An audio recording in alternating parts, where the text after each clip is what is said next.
Hey everyone, मेरे YouTube के analytics में मैं अपने ऑडियंस का एज ग्रुप देख रहा था, तो उसमें से मुझे पता चला कि मेरी 70% ऑडियंस 20 से 30 एज ग्रुप को बिलोंग करती है। ऐसा कहा जाता है कि जो 20s का लाइफ फेस होता है उसमें या तो आप अपनी लाइफ को बनाते हो या बर्बाद कर देते हो, क्योंकि लाइफ के इस फेस में आप हर टाइप के चैलेंजेस को फेस करते हो। फिर भले से वो करियर का चैलेंज हो, रिलेशनशिप चैलेंज हो, लोगों के साथ कनेक्शन का चैलेंज हो, खुद की लाइफ और पर्सनैलिटी को इम्प्रूव करने का चैलेंज हो, और इन सब को मिला के लाइफ में सक्सेस को अचीव करने का challenge.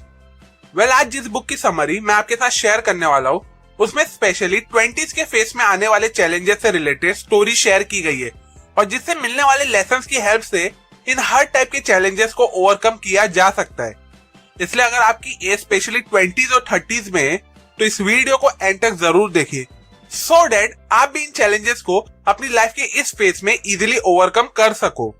So now let's begin. Lesson number 1, invest in yourself early, the importance of identity capital. 20s के अर्ली फेज में जब कोई इंसान आता है तो वो मोस्टली अपना कॉलेज कंप्लीट करके निकला होता है। उसे पता नहीं होता है कि उसे करना क्या है। वो अलग अलग जॉब चेंज करता है, अलग अलग चीजें ट्राई करता है। कॉज इनिशियली 20s के इस फेज में मोस्ट ऑफ अस बहुत ही ज्यादा कंफ्यूज रहते हैं अपनी लाइफ को लेके। हमारी तरह एक कंफ्यूज लड़का था एलेक्स नाम का। उसने रिसेंटली अपना ग्रेजुएशन कंप्लीट किया था और जॉब ढूंढ रहा था, लेकिन उसे समझ नहीं आ रहा था कि उसे कौन से फील्ड में जॉब करना चाहिए। फिर एक दिन उसने डिसाइड किया कि वो एक पॉलिटिकल कैंपेन को वॉलंटियर करेगा।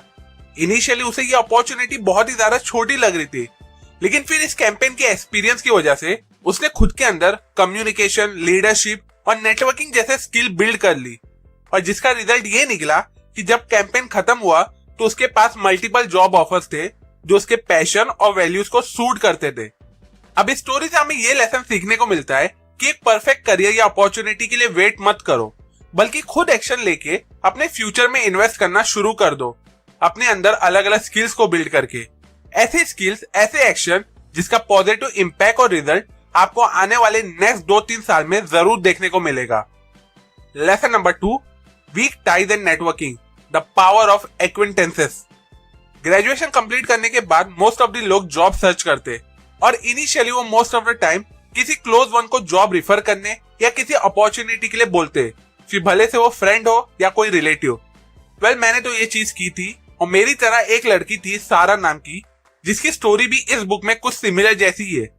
अपना ग्रेजुएशन कंप्लीट करने के बाद उसे जॉब की तलाश थी, जिसके लिए उसने अपने हर क्लोज पीपल को अप्रोच किया, बट कहीं से भी बात नहीं बनी। फिर एक दिन एक कॉफी शॉप में उसे अपना एक पुराना क्लासमेट मिला जिसे वो सिर्फ हाय हेलो की तरह जानती थी। वो दोनों बात करने ही लगे, और बातों ही बातों में पता चला कि उसके क्लासमेट की कंपनी में एक जॉब ओपनिंग है, और इवेंचुअली उसने इंटरव्यू दिया और उसे वो जॉब मिल गई। अब ये जॉब उसे किसी क्लोज पर्सन से नहीं, बस एक normal not so close knowing person से कनेक्शन करने पे मिल गया। अब इस स्टोरी से ऑथर हमें ये सिखाना चाहते हैं कि कई बार लाइफ में चेंजिंग अपॉर्चुनिटीज हमें किसी अननोन या अनएक्सपेक्टेड कनेक्शन से ही मिलती है। इसलिए बाहर निकलो और अपने नेटवर्क को वाइड करो। लिंक्डइन पे बहुत से प्रोफाइल आप देखते होगे जो आपकी ड्रीम कंपनी में जॉब करता होगा, लेकिन उसे आप क्लोजली नहीं जानते होगे। उनसे कनेक्शन बनाओ, क्योंकि क्या पता उस कंपनी में उनके थ्रू आपको भी जॉब मिल जाए। ग्रेजुएशन कंप्लीट करने के बाद क्या आपने भी मेरी तरह अपने किसी क्लोज फ्रेंड या रिलेटिव को कोई जॉब रेफर करने के लिए कहा था? मुझे कमेंट सेक्शन में जरूर बताओ। Lesson number 3, be intentional in relationship, crafting a future together. 20s के फेज में मोस्ट ऑफ द लोगों की शादी हो जाती है, लेकिन ये वही फेज भी होता है जहां कई लोग रिलेशन में पड़ते, लेकिन उससे ज्यादा बहुत से लोगों को ब्रेकअप से गुजरना पड़ता है। अब इस बुक में रिलेशनशिप के चैलेंज को लेके जो स्टोरी बताई गई है वो उसका लेसन एग्जैक्टली मैच करता है रणवीर शो पॉडकास्ट के इस एपिसोड के एक सेक्शन से, जहां एक्ट्रेस रकुल प्रीत अपने हस्बैंड जैकी भगनानी के साथ हुई उनकी फर्स्ट डेट के बारे में डिस्कस कर रही थी। तो आई रिमेम्बर हमारी जो फर्स्ट डेट थी ना, उस पे लिटरली हमने ये कॉन्वर्सेशन करी थी कि I told him, I say देख, if you are not in your life in a serious space, let's not even do this, because I'm not at an age or like mind space in my head where I want to waste your time or my time. I'm not saying ki shadi hoegi, but I'm saying, are we two people who believe in the idea of marriage?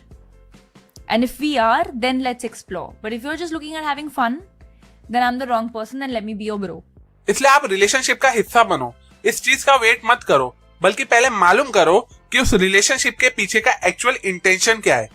और इसलिए जब भी पहली बार अपने partner से बात करो तो एक ओपन और ऑनेस्ट कन्वर्सेशन रखो, जहां आप क्लियरली बोलो कि आप इस रिलेशनशिप से क्या एक्सपेक्ट करते हो। Lesson number 4, the science of brain development, hard wiring good habits. Author कहते हैं कि हमारे 20s के टाइम हमारा ब्रेन डेवलपमेंट स्टेज में ही होता है। स्पेशली उस फेज में हमारे ब्रेन का प्रीफ्रंटल कॉर्टेक्स डेवलप हो रहा होता है, जो रेस्पॉन्सिबल होता है डिसीजन मेकिंग और प्लानिंग के लिए। और इसलिए इस 20s के फेज में आप जो भी हैबिट बिल्ड करते हो, भले से वो गुड हैबिट हो या बैड, वो आपके ब्रेन में परमानेंटली सेव हो जाती है। इस बुक में ऑथर एक लेडी की स्टोरी बताते हैं जिसने अपने 20s में ये स्ट्रॉन्ग वर्क हैबिट, उससे रिलेटेड डिसिप्लिन और सेल्फ कंट्रोल को बिल्ड किया, जिसका बेनिफिट ये हुआ कि अपने 30s में वो प्रोफेशनली बहुत ही ज्यादा सक्सेसफुल बन चुकी थी। प्लस पर्सनल लाइफ में भी उसकी ओवरऑल पर्सनैलिटी बहुत ही ज्यादा चार्मिंग और अट्रैक्टिव बन चुकी थी। इसलिए अपने 30s, 40s और आने वाली लाइफ को सक्सेसफुल और पीसफुल बनाना चाहते हो तो उसकी तैयारी अपने 20s में ही करना शुरू कर दो। अपने अंदर गुड स्किलफुल हैबिट को बिल्ड करके अपनी लाइफ में कुछ गोल सेट करो, उससे रिलेटेड शेड्यूल और डिसिप्लिन बिल्ड करो और उसे तब तक फॉलो करो जब तक वो गोल पूरा नहीं हो जाता है। फिर भले से वो 6 पैक एप्स हो, खुद का सक्सेसफुल बिजनेस हो, एक हाई प्रोफाइल जॉब हो या बैंक में जमा किया हुआ पहला 1 करोड़ जो आप खुद अर्न किए हो। सो टू कंक्लूड दिस वीडियो, ये थे कुछ इंपॉर्टेंट लेसन जिसे फॉलो करके आप अपनी लाइफ के 20s के फेज के हर चैलेंज को इजीली ओवरकम कर सकोगे। फिर भले से वो करियर का चैलेंज हो, फाइनेंशियल चैलेंज हो, रिलेशनशिप रिलेटेड चैलेंज हो या खुद की पर्सनैलिटी को इंप्रूव करके बेटर बनाने का चैलेंज। अप टू एंड ये बातें मैंने आपको मैक जे की लिखी हुई बुक द डिफाइनिंग डेकेड से बताया हो। अगर आपको ये वीडियो यूजफुल लगी हो तो इस वीडियो को अपने व्हाट्सएप ग्रुप में दूसरों के साथ जरूर शेयर करें, सो दैट वो भी लेसन को फॉलो करके अपने 20s को एक लाइफ चेंजिंग फेज बना सके। अभी के लिए अगर आपको इस वीडियो से कुछ नया सीखने को मिला हो, जो आई एम श्योर मिला ही होगा, तो इस वीडियो को जरूर लाइक करें। कमेंट सेक्शन में मुझे जरूर बताओ कि आप कौन से एज ग्रुप को बिलोंग करते हो। सेल्फ एजुकेशन और बुक रीडिंग की हैबिट को ज्यादा से ज्यादा लोगों तक पहुंचाना मेरा मिशन है, तो मुझे मेरे इस मिशन में सपोर्ट करने के लिए मेरे यूट्यूब चैनल को जरूर सब्सक्राइब करें और हाँ, उस बेल आइकॉन पे क्लिक करना ना भूले। And finally, thanks for watching.